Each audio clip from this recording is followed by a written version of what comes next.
அதிமுகவுக்கு பிரிந்தவர்கள், விலகியவர்கள், நீக்கப்பட்டவர்கள் சேருவதும் முக்கியம், வலிமையான கூட்டணியும் முக்கியம். உங்களோடு இருந்த தேமுதிக இன்றைக்கு உங்கள் பக்கம் இல்லை. சென்ற தேர்தலில் பாஜகவோடு இருந்த பாட்டாளி மக்கள் கட்சி இந்த அணியில் இல்லை.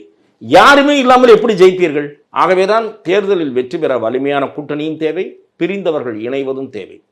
அருமையான உதாரணங்களை திரு செங்கோட்டையன் சொல்லியிருக்கிறார். எம்ஜிஆர் அவர்களை விமர்சித்து வெளியே சென்ற எஸ்டிஎஸ் அவர்களையோ, கோவை செழியன் அவர்களையோ, பே சீனிவாசன் அவர்களையோ, ஜி விஸ்வநாதன் அவர்களையோ எம்ஜிஆர் அவர்கள் அழைத்து மறுபடியும் அதிமுகவில் இணைத்து கொண்டார். அது அவருடைய பண்பாடு, பெருந்தன்மை.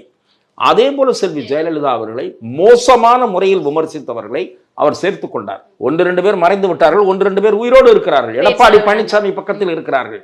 திருமதி பா வளர்மதி செல்வி ஜெயலலிதாவை பற்றி பேசாத பேச்சு உண்டா? அவரை சேர்த்து கொண்டிருக்கிறார்.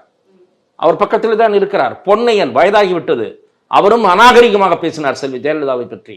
அவரும் இன்றைக்கு எடப்பாடி பழனிசாமி பக்கத்தில் தான் இருக்கிறார். செல்வி ஜெயலலிதா பொன்னையனுக்கு அமைச்சர் பதவி கொடுத்தார், வளர்மதிக்கு அமைச்சர் பதவி கொடுத்தார். அப்படி அதைவிட மோசமாக இவர்கள் எல்லாம் நடந்து கொண்டார்களா? அப்படி சொல்ல முடியுமா திரு எடப்பாடி பழனிசாமியால்?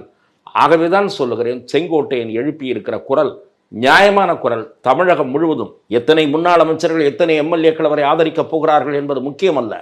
அதிமுகவின் நலனில் அக்கறை உள்ள தொண்டர்கள் செங்கோட்டையன் பின்னால் இருக்கிறார்கள். நீங்கள் அதிமுகவில் இருக்கக்கூடிய முன்னாள் அமைச்சர்கள் தங்கள் மனசாட்சியை தொட்டு பார்த்து சட்டமன்ற உறுப்பினர்களாக இருப்பவர்களும், சட்டமன்ற உறுப்பினர்களாக வர வேண்டும் என்று விரும்புகிறவர்களும், எது கட்சிக்கு நல்லது என்று சீர்தூக்கி அமைதியாக உட்கார்ந்து ஆராய்ந்து பார்த்தால் செங்கோட்டையன் கூறுவதுதான் சரியானது என்று உணர்ந்து கொள்வார்கள்.